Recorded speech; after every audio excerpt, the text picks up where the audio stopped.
as the campfire chief, I have the right to stop any presentation that would political figure, religious organization, and ban any observed and indecent word.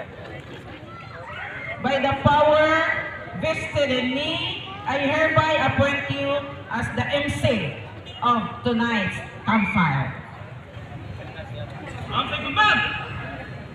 Proceed.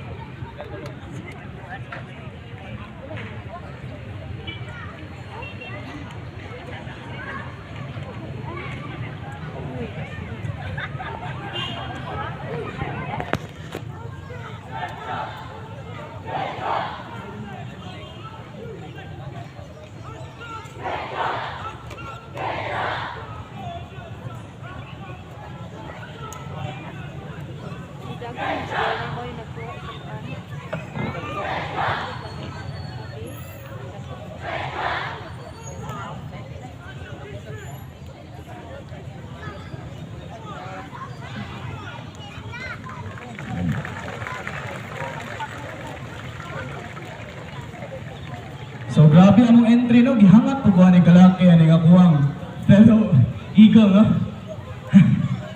Okay, so what ay tagang pasundaya? Ako nang i-announce ang first presenter for tonight. Kasi dyan ang gihangat ko. Okay, let's go without further ado. Line sa information ha. Before we proceed or present sa inyong campfire presentation, I would like to request the leaders of each contingent. Kanamurag senior crew leader ninyo nga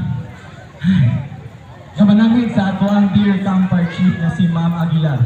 Okay? Any kind of gesture na manamit mo niya mag-ask for permission na mag-present. Okay? For example, Scout Hinita request permission to proceed with our campfire presentation, ma'am. Okay? Gets ba? Okay. Ako sa nang ipailaila ninyo ang atuang judges for tonight's campfire.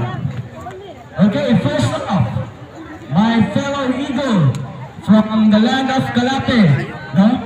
Si Eagle Scout Melmar Molina. Let's give him a round of applause, everybody.